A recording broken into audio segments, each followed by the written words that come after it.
함께하는 묵상 2021년 7월 20일 부러워하면 지는 겁니다. 전도서 2장 24절로 26절. 사람이 먹고 마시며 수고하는 것보다 그의 마음을 더 기쁘게 하는 것은 없나니 내가 이것도 본즉 하나님의 손에서 나오는 것이로다.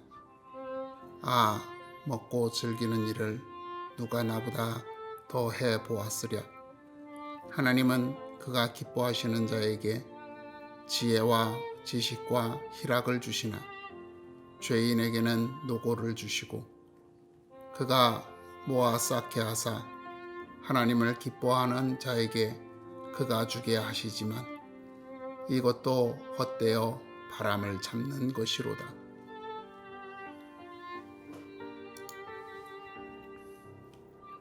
유다 왕 아마샤와 이스라엘 왕 요아스는 각자의 군대를 이끌고 벳세메스에서 대치하고 있었습니다. 아마샤 왕은 아버지 요아스 왕이 암살되는 등의 정치적 혼란을 안정시켰습니다. 또한 에돔과의 전쟁을 통해 영토를 확장하며 국력을 신장하였습니다. 이런 배경 속에서 그는 이스라엘 왕 요아스에게 전쟁을 선포하였던 것입니다.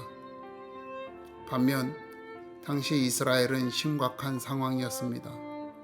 요아스 왕의 아버지인 여호아스 왕 때에 아람의 침략으로 인해 모든 것을 다 빼앗기고 마병 50명과 병거 10대와 보병 10,000명밖에 없었던 것입니다. 또한 신앙적으로도 아마샤 왕은 여호와 보시기에 정직하였으나 요아스 왕은 여로보암의 모든 죄에서 떠나지 않았습니다. 이러한 상황에 아마샤 왕은 강료들과 상의하고 요아스 왕에게 선전포고를 하였던 것입니다. 그런데 이 전쟁으로 아마샤 왕은 요아스 왕에게 포로로 잡힙니다. 요아스는 그를 끌고 예루살렘으로 진군하여 성벽을 헐고 성전의 금과 은 그리고 성물 또한 왕궁의 보화들을 노략하여 돌아갔습니다. 이 전쟁 후 이스라엘 왕 요아스는 아람과 싸워서 아버지 여호아스가 빼앗겼던 성읍들을 회복하게 됩니다. 반면 아마샤는 이 전쟁이 끝난 후 하나님을 버리고 하나님을 섬기지 않게 됩니다. 이 전쟁이 가지고 온 결과를 보면서 이해할 수 없는 것은 죄 가운데 있던 이스라엘 왕 요아스는 승승장구하며 형통한 삶을 살고 하나님 앞에 정직하였던 유다 왕 아마샤는 실패와 좌절의 깊은 나락에 빠지게 되었다는 것입니다. 물론 아마샤가 먼저 선전포고를 한 것을 원인으로 삼을 수 있습니다. 하지만 이것이 해답이 되지 못하는 것은 요아스 왕의 아들인 여로보암 2세 역시 여로보암의 죄에서 떠나지 않았으나 이스라엘 영토의 대부분을 회복하게 되는 전성기를 맞이하는 것을 볼 수 있기 때문입니다. 이처럼 대부분 악인이 형통하는 것이 현실입니다. 이로 인해 수많은 하나님의 백성들이 자괴감에 사로잡힙니다. 다윗은 시편 37편 1절에서 악을 행하는 자들 때문에 불평하지 말며 불의를 행하는 자들을 시기하지 말라고 말합니다. 또한 시편 73편에서는 악인들이 점점 힘을 얻고 부유해지는 것을 보면서 넘어질 정도로 질투하였다고 합니다. 성경의 인물들도 우리와 같이 악인의 형통함을 보고 고민하였던 것입니다. 우리는 주변에서 악인이 형통하는 것을 너무 쉽게 볼 수 있습니다. 부정하고 불의한 방법을 일삼는 사람들이 돈을 많이 법니다. 거짓말로 사람들 사이를 이간질하는 사람이 인기를 얻습니다. 불의를 보고 눈 감을 줄 알아야 인정을 받습니다.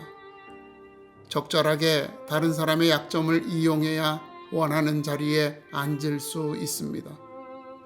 이런 사람들을 보면서 하나님의 말씀대로 정직과 성실, 신의와 진리로 살아가려고 결심했던 성도들은 좌절하는 것입니다. 그리고 왜 이런 일을 하나님께서 허용하시는지 의문을 갖게 됩니다. 심하면 시험에 빠져 하나님을 떠나기까지 합니다. 이런 고민과 고통 속에 괴로워하는 분들에게 주께서 하시는 말씀이 본문의 말씀입니다. 죄인에게는 노고를 주시고 그가 모아 쌓게 하사 하나님을 기뻐하는 자에게 그가 주게 하신다는 것입니다. 즉 악인들이 형통한 이유는 그들이 수고하여 모으는 것으로 하나님의 자녀들을 위하여 준비하게 하시는 것이라는 겁니다. 이것이 가나안 땅에서 이스라엘 백성이 누리게 될 하나님의 은혜인 것입니다. 하나님께서는 모세에게 내가 건축하지 아니한 크고 아름다운 성읍을 얻게 하시며 내가 채우지 아니한 아름다운 물건이 가득한 집을 얻게 하시며 내가 파지 아니한 우물을 차지하게 하시며 내가 심지 아니한 포도원과 감람나무를 차지하게 하사 내게 배불리 먹게 하실 것이라고 말씀하신 것과 같은 것입니다. 그러나 진정한 하나님의 백성이라면 이것들을 얻는 것에 만족하지 않을 것입니다. 솔로몬은 이것도 헛되어 바람을 잡는 것이로다 라고 말합니다. 솔로몬은 모든 것을 누렸습니다. 그러나 참된 기쁨과 만족을 얻지 못했습니다. 그리하여 그는 세상의 것에서 어떤 기쁨도 만족도 찾을 수 없음을 고백한 것입니다. 성도에게 영원한 기쁨과 만족이 되는 것은 하나님께 구속을 받는 것입니다. 우리의 모든 눈물을 닦아주시며 다시는 사망과 슬픔과 고통이 없는 하나님의 나라를 기업으로 주시는 것입니다. 이 기쁨과 만족, 이 보화를 발견한 사람은 가진 것을 전부 팔아서라도 그 밭을 사게 되는 겁니다. 그러나 대다수의 사람들은 가진 것을 더 사랑하기에 심히 근심하며 돌아가는 것입니다. 부러워하지 마십시오. 부러워한다는 것은 그들이 가지고 있는 것을 당신이 가지고 싶어 한다는 것을 인정하는 겁니다. 부러워하는 순간 당신이 아직 세상에 소망을 두고 있음을 스스로 인정하는 것입니다. 부러운 마음이 들 때 자신을 돌아보며 아직도 세상에 마음을 두고 있는 자신을 회개하세요. 당신이 진정으로 하나님의 나라를 소망하며 살아가고 있다면 저들이 부럽지 않을 것입니다.